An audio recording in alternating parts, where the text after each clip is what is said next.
Hello students, एक बार फिर से आप सबका स्वागत है। एक्सरसाइज 2 पॉइंट कर रहे थे हम, और जहाँ पे हमने प्रीवियस वीडियो में क्वेश्चन नंबर 5 तक अपना जो वर्क था वो कंप्लीट कर लिया था। नेक्स्ट अपना क्वेश्चन नंबर 6 है, और 6th क्वेश्चन में आप लोग देखिए, आपके पास सेट ए गिवन है जिसके एलिमेंट्स है 1 2 3। नेक्स्ट हमारे पास सेट बी गिवन है जिसमें एलिमेंट है 4, और नेक्स्ट है हमारे पास सेट सी गिवन है जिसके अंदर एलिमेंट है 5। Then verify that, first part में आपसे वेरीफाई करवा रहे हैं यहाँ पे।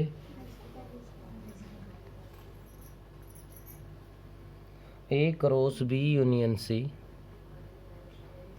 A cross B union C is equals to A cross B union A cross C. हमें ये प्रूव करना है भाई फर्स्ट पार्ट के अंदर। तो हम यहाँ से लेफ्ट हैंड साइड ले लेंगे अपनी, और लेफ्ट हैंड साइड के अंदर आप देखिए सेट ए लिखना है पहले। तो इसके एलिमेंट्स हमारे पास 1 2 3। क्रॉस में हमारे पास है बी यूनियन सी। बी और सी का अगर हम यूनियन लेते हैं तो ये हमारे पास बन गया 4 5, क्योंकि इनमें कोई कॉमन एलिमेंट तो है ही नहीं। कॉमन नहीं है तो सभी आएंगे। अब इनका कार्टेशियन प्रोडक्ट फाइंड कर देंगे हम। तो 1 से मल्टीप्लाई करोगे तो आपके पास बनेगा 1 4 1 5। नेक्स्ट 2 से करोगे तो आपके पास बनेगा 2 4 2 5, और 3 से करोगे तो आपके पास बनेगा 3 4 3 5। ये आपके पास लेफ्ट हैंड साइड है, सोल्व होके आ गई। राइट हैंड साइड को आप सोल्व करोगे तो राइट हैंड साइड में सबसे पहले कह रहा है A cross B, A cross B union A cross C. तो यहाँ से मैं ए क्रॉस बी को सोल्व करता हूँ। ये ए सेट है हमारा, ये बी है। तो ए क्रॉस बी करोगे तो आप लोगों के पास क्या बनेगा भाई, यहाँ से 1 4 2 4 3 4। ये आपके पास ए क्रॉस बी बन गया है। यूनियन में ए क्रॉस सी, ए और सी को मल्टीप्लाई करना है। तो ए क्रॉस सी में इनका जो कार्टेशियन प्रोडक्ट है वो बनेगा हमारे पास 1 5 2 5, और नेक्स्ट बनेगा हमारे पास क्या 3 5। अब हमें इन दोनों का क्या लेना है, यूनियन लेना है।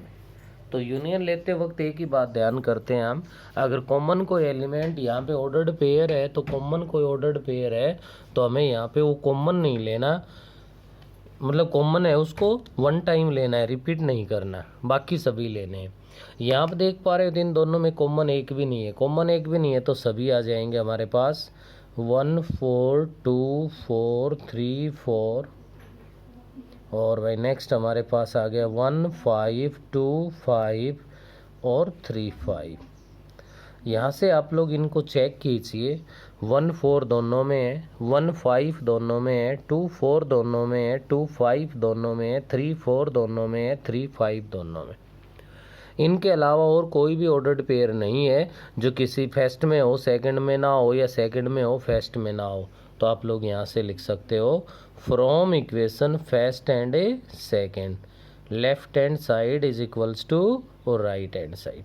बिल्कुल इजी है बेटे, इसको आराम से आप लोग कर सकते हो। इसी का सेकंड पार्ट अगर मैं बात करूं तो सेकंड पार्ट में हमसे कह रहा है, second part A cross B intersection C is equals to A cross B intersection A cross C है। तो आप लोगों के पास लेफ्ट हैंड साइड लोगे, लेफ्ट हैंड साइड में ए सेट के एलिमेंट्स वही मैंने 1 2 3 लिख दिए। क्रॉस बी क्रॉस सी कह रहा है, बी और सी में तो कोई कॉमन है ही नहीं, नहीं है तो क्या आ गया हमारे पास 5 बन गया। क्या आ गया हमारे पास, यहाँ से 5 बन गया, और 5 बन गया तो यहाँ से आप क्या लिख सकते हो इसके अंदर। तो यहाँ से अपने पास आप देख पा रहे हो कि बी और सी में कोई कॉमन एलिमेंट है ही नहीं, नहीं है तो आपके पास ये 5 बन गया, और 5 के साथ कार्टेशियन प्रोडक्ट करोगे तो क्या बनेगा 5 बनेगा। ऐसे ही राइट हैंड साइड ले लेंगे हम। अभी हमने इसी में काम किया है, ए क्रॉस बी और ए क्रॉस सी लेना है। तो यहाँ से देख लो आप, ये ए क्रॉस बी है, ये ए क्रॉस सी है। अब तो ये तो यूनियन था, यूनियन में तो सभी एलिमेंट लेने थे। अगर आप यहीं पे इंटरसेक्शन कर दो तो आप इंटरसेक्शन में चेक कर पा रहे हो कि ये किसके इक्वल बनेगा, 5 के इक्वल बनेगा। तो यहाँ से from equation third and fourth, third और फोर्थ से आपकी जो लेफ्ट हैंड साइड है वो इक्वल हो जाएगी किसके, राइट हैंड साइड के। ऐसे ही इसमें थर्ड पार्ट और गिवन है अभी से। थर्ड पार्ट में आपसे क्या कह रहा है, A cross B minus C, A cross B minus C is equals to A cross B minus A cross C. तो आप लेफ्ट हैंड साइड लीजिए। लेफ्ट हैंड साइड में ए सेट के एलिमेंट्स अपने पास 1 2 3 है, क्रॉस बी माइनस सी। देखिए B set के अंदर एलिमेंट 4 है, डिफरेंस सी कह रहा है माइनस में 5 है। कॉमन एलिमेंट तो कैंसिल हो जाते हैं डिफरेंस में, और बाकी सभी एलिमेंट जो फर्स्ट में बचते हैं वो लिखते हैं। तो कॉमन तो कोई है ही नहीं है, तो जो बी सेट में एलिमेंट रहेगा केवल वो क्या आ जाएगा, 4 आ जाएगा। यहाँ से अगर आप इनको मल्टीप्लाई कर दोगे तो आपका रिजल्ट यहाँ से बनेगा 1 4 2 4 और 3 4। ये आपके पास इक्वेशन नंबर 5 डाल दी मैंने। राइट हैंड साइड अगर आप लोगे तो राइट हैंड साइड में वहीं ए क्रॉस बी है जो थोड़ी देर पहले आपने किया था। ए क्रॉस बी में आपके पास बनता है 1 4 2 4 3 4, माइनस में ए क्रॉस सी में आपके पास बनता है 1 5 2 5 और 3 5। यहाँ से हम फिर इनका डिफरेंस फाइंड करने जा रहे हैं। जैसे सिंगल एलिमेंट्स है सेट में, उसी तरह से ऑर्डर्ड पेयर वाले में भी देखना है हमें। अगर कोई कॉमन है तो आप उनको कैंसिल कर दीजिए, कॉमन नहीं है तो जो फर्स्ट सेट में आपके पास एलिमेंट्स है वो इनका डिफरेंस होगा। तो कॉमन इनमें एक भी नहीं है तो फर्स्ट वाले में जो एलिमेंट्स है वहीं आ जाएंगे हमारे पास। और वो क्या क्या है, 1 4 2 4 3 4। और ये आपकी होगी इक्वेशन नंबर 6। आप चेक कर सकते हो 5th और 6th से। From equation 5th and 6th क्या लिख सकते हो आप यहाँ से, लेफ्ट हैंड साइड है वो इक्वल होगी हमारे किसके, राइट हैंड साइड के। तो ये क्वेश्चन नंबर 6 के सभी पार्ट्स जो करवाने का मेरा मकसद यहाँ पे था वो एक ही था कि आपके जो भी क्वेश्चन चाहिए, थर्ड है, फोर्थ है, 5th है, 6th है, 7th है, 8th है, 8th क्वेश्चन तक सभी के सभी पार्ट्स जो हमने ये 6th क्वेश्चन किया है इससे बाहर नहीं है, बिल्कुल सेम इसी पैटर्न पे है। तो आप लोग यहाँ से 8th क्वेश्चन तक के जो पार्ट्स है वो आप लोग खुद ट्राई करोगे और मेरा मानना ये कि उनको आसानी से आप लोग कंप्लीट भी कर लोगे। नेक्स्ट हमारे पास आता है क्वेश्चन नंबर 9। अगर 9th क्वेश्चन की मैं बात करूं तो 9th क्वेश्चन में कह रहा है A and B are two sets, A and B are two given sets such that condition given है भी हमारे पास A cross B has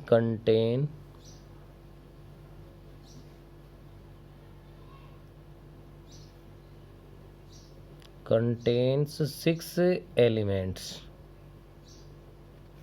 a cross B है उसमें कितने एलिमेंट है भाई, 6 एलिमेंट्स। तो यहाँ पे आप लोगों को एक बात का ध्यान करना है, अब तक जितने भी आपने कार्टेशियन प्रोडक्ट का काम किया होगा, अगर आपके पास मैं बता दूं कि ए सेट है उसके अंदर 1 एलिमेंट है और बी सेट अगर उसमें 3 एलिमेंट है, आप ए क्रॉस बी फाइंड करोगे तो आप लोगों के पास 3 ही पेयर बनेंगे। कितने पेयर बनेंगे, 3 ही पेयर बनेंगे। अगर आपके पास ए सेट में 2 एलिमेंट है, बी सेट में 3 एलिमेंट है, आप ए क्रॉस बी फाइंड करोगे तो उसमें आपके पास 6 एलिमेंट आएंगे। कि ए और बी में जितने नंबर ऑफ एलिमेंट है उनकी मल्टीप्लाई कर दो, उतने ही ए क्रॉस बी में नंबर ऑफ एलिमेंट्स आएंगे। तो यहाँ पर भी आपके पास अगर 6 एलिमेंट है तो क्लियर है 6 एलिमेंट ए क्रॉस बी में है, तो या तो ऐसा हो सकता है कि एक सेट में 1 है तो दूसरे में 6 है, एक में 2 है तो दूसरे में 3 है, ठीक है ना। तो यही अपने पास 2 पॉसिबिलिटी बनती है, वो ए और बी में इंटरचेंज हो सकती है। फर्स्ट वाले में 1 है, सेकंड में 6 है, सेकंड वाले में 6 मतलब 1 है, फर्स्ट वाले में 6 है, ऐसा ही 2 और 3 में हो सकता है। तो तो 6 आने की यही 2 पॉसिबिलिटी बनती है। अब इनको चेक करते हैं क्वेश्चन में आगे गिवन क्या है। If 3 elements of A cross B, 3 elements of A cross B, क्या क्या गिवन है भाई, 1 3 2 5 एंड 3 3। उन 6 एलिमेंट्स में से 3 एलिमेंट्स गिवन है और वो 3 एलिमेंट्स गिवन है 1 3 2 5 3 3। तो आप लोग यहाँ से बिल्कुल अच्छे से ऑब्जर्व कर सकते हो कि जो फर्स्ट कंपोनेंट्स या फर्स्ट एलिमेंट होते हैं वो कार्टेशियन प्रोडक्ट में ए सेट के एलिमेंट होते हैं अगर ए क्रॉस बी है।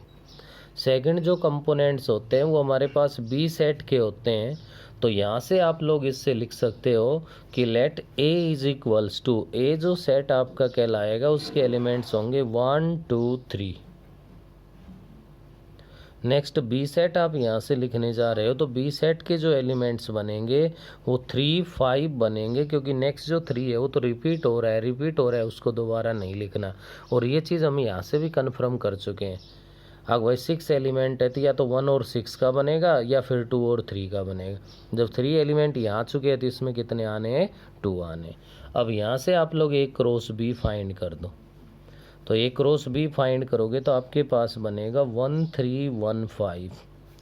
नेक्स्ट बनेगा बेटे यहाँ से 2 3 2 5 और उसके बाद नेक्स्ट है वो आपके पास बनेगा 3 3 और 3 5।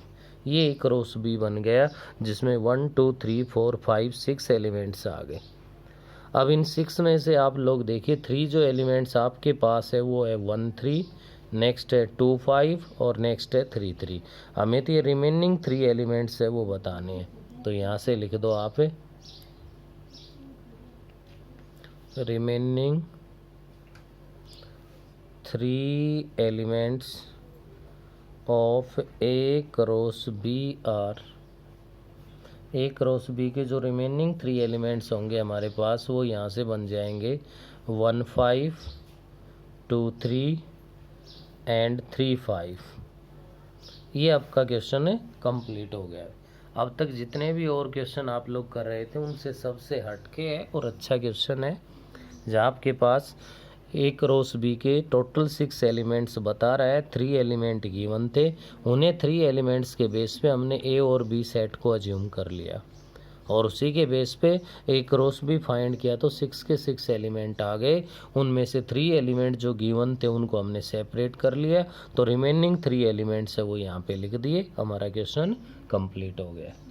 नेक्स्ट अपना देख पा रहे हो क्वेश्चन नंबर 10 है। यहाँ पे 10th क्वेश्चन ये कह रहा है A subset of B, A subset of B prove that, prove करवा रहा है भाई। यहाँ पे क्या प्रूव करवा रहा है आपसे, A cross C subset of B cross C, A cross C subset of B cross C for any set C, for any set C, C कोई भी एक सेट है। तो जब प्रूव दैट की कंडीशन है, यहाँ पर कोई सेट ए बी वगैरह कुछ भी गिवन नहीं है, तो क्लियर है कि जो आपने फर्स्ट चैप्टर में 1.4 की थी हमें उसी पैटर्न पे यहाँ पे काम करना है। अब ये ए क्रॉस सी है, लेफ्ट है वो राइट का सबसेट प्रूव करना है।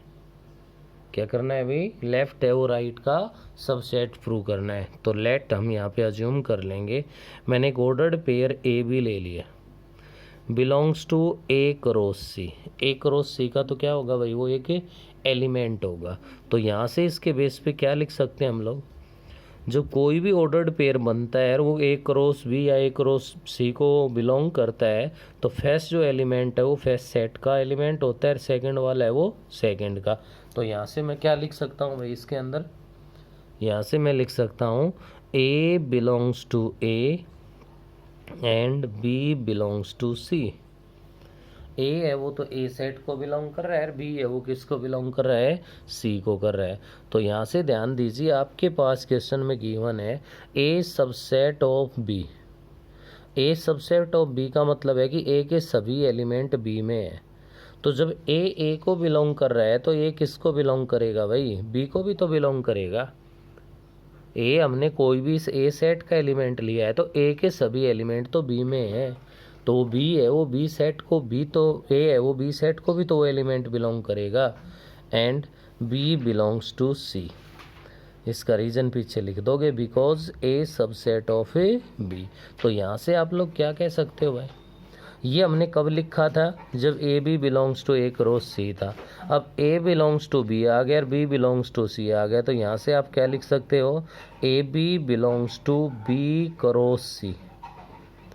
जब ए बी क्रॉस सी को बिलोंग कर रहा है, हम तो लेके चले थे A B belongs to A cross C. तो पीछे जब आप सिंगल एलिमेंट के लिए काम करते थे तो यही तो करते थे आप, एक्स बिलोंग्स टू ए लेके चले थे, और अगर आपने x belongs to B prove कर दिया तो यहाँ से क्या कहते थे, ए सबसेट ऑफ क्या है, बी है। ऐसा ही सेम यहाँ ऑर्डर्ड पेयर में बन गया, तो आप यहाँ पे लिख सकते हो भाई, देन क्या बन जाएगा हमारे पास, A cross C subset of A B cross C. या सी सेट का कोई रोल, किसी प्रकार का कोई अलग से कुछ भी यूज़ नहीं हुआ, तो इसके लिख सकते हो फॉर एनी सेट ए सी के लिए। ये आपका क्वेश्चन नंबर 10 है वो कंप्लीट हो गया। इसके साथ ही आपकी जो एक्सरसाइज है 2.1 है वो कंप्लीट होगी, जो मेनली कार्टेशियन प्रोडक्ट के नेम से है। तो यहाँ से अपना नेक्स्ट जो टॉपिक है वो है भाई रिलेशन, क्योंकि चैप्टर का नेम है वही रिलेशन एंड फंक्शन के नाम से था, तो इसमें तो हमने पहले कार्टेशियन प्रोडक्ट को सोल्व किया है। रिलेशन की जो डेफिनेशन है वो ये कहती है, let A and B any two non empty sets, then any subset R of A cross B is called a relation from A to B. तो ए क्रॉस बी, देखिए उसी कार्टेशियन प्रोडक्ट का role आ गया कि आपके पास क्या होगा, R is a relation A to B if and only if R is a subset of A cross B. R अगर ए क्रॉस बी का सबसेट है तो रिलेशन कहलाएगा ए टू बी, और आर अगर बी क्रॉस ए का सबसेट है तो आपका रिलेशन कहलाएगा बी टू ए। ये ध्यान रखिएगा, आर अगर सबसेट है एक्स क्रॉस वाई का तो आपका रिलेशन कहलाएगा एक्स टू वाई हो जाएगा। तो ऐसे ही अपने पास है, जब आप रिलेशन फाइंड करोगे तो कार्टेशियन प्रोडक्ट की तरह से ऑर्डर्ड पेयर आएगा, A B belongs to relation. इसका मतलब है A is related to B, इसको आप ए आर बी ऐसे भी लिख सकते हो, A B belongs to R भी लिख सकते हो। नेक्स्ट अपना बनता है A B not belongs to R. इसका मतलब है कि A is not related to B, जब उसका वो पेयर नहीं है तो ऐसे नॉट बिलोंग्स टू, जो बिलोंग्स टू का सिंबल है उसको क्रॉस कर देंगे तो नॉट बिलोंग्स टू हो गया, तो ए नॉट रिलेटेड टू बी कहलाएगा। उसके बाद आता है हमारे पास रिप्रेजेंटेशन ऑफ रिलेशन। रिलेशन को रिप्रेजेंट करेंगे तो फर्स्ट तो अपने पास आती है रोस्टर फॉर्म। इस रोस्टर फॉर्म के अंदर अगर हम लोग लिखते हैं तो अपने पास ऐसे ऑर्डर्ड पेयर बनते हैं 1 2 2 3 3 4। जैसे मैंने ए सेट ले लिया, बी सेट ले लिया, यहाँ से ये आर बना दिया, तो फर्स्ट जो एलिमेंट है वो तो बिलोंग करेगा ए को, सेकंड वाला एलिमेंट बिलोंग करेगा किसको, बी को। ये तो होती है roster form. Set builder form होती है x y such that x belongs to A, y belongs to B, और एक्स वाई में कोई रिलेशन हो, क्या हो हमारे पास एक्स वाई में कोई भी एक रिलेशन हो। तो यहाँ से आप देख सकते हो, अगर इसमें देखा जाए तो ये 1 लिया है तो ये 2 आ गया, तो हम x की वैल्यू 1 ले रहे थे, 2 आ रही थी, इस रिलेशन को मैं ऐसे यहाँ लिख सकता हूँ, x plus 1 is equals to y. इसी की सेट बिल्डर फॉर्म बन गई हमारे पास। नेक्स्ट इसी का एरो डायग्राम बना दो, तो ए सेट के एलिमेंट 1 2 3 लिख दिए, बी के 1 2 3 4 है, ए रिलेटेड है 2 से तो ए को 2 से ज्वाइन कर दिया, 2 3 से है, 3 है वो किससे है, 4 से। अब रिलेशन में आती है हमारे पास डोमेन, रेंज और कोडोमेन।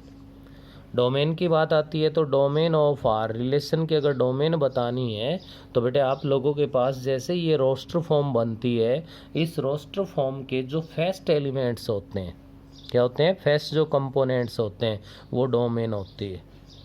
तो 1 2 3 है ये इसकी डोमेन कहलाएगी। रेंज इसके जो सेकंड कंपोनेंट्स होते हैं रिलेशन के, तो सेकंड कंपोनेंट्स यहाँ पे है 2 3 4, ये हमारे पास इसकी क्या बन गई, रेंज बन गई।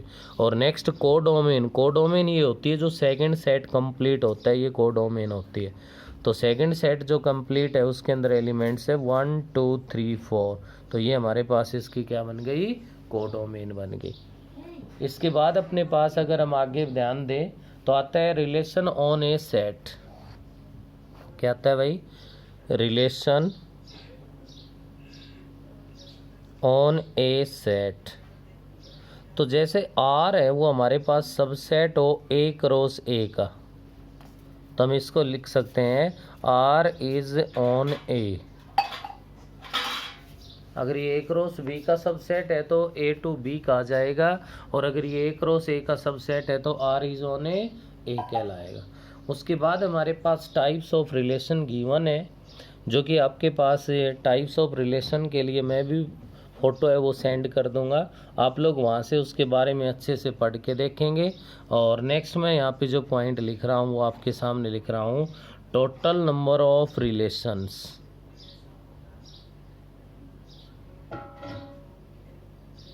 टोटल नंबर ऑफ रिलेशंस जो कि आपके पास है 2⁻⁴ mn, where m into n का मतलब है m elements in set A. Set A में तो m एलिमेंट हो, n element in set B set है उसमें n एलिमेंट हो, तो टोटल नंबर ऑफ रिलेशन कहलाएगा 2⁻⁴ mn। इसके बाद इसके जो भी टाइप्स है उनको हम रीड कर लेंगे, और उसके बाद नेक्स्ट वीडियो में हम एक्सरसाइज 2.2 है उसको स्टार्ट कर देंगे।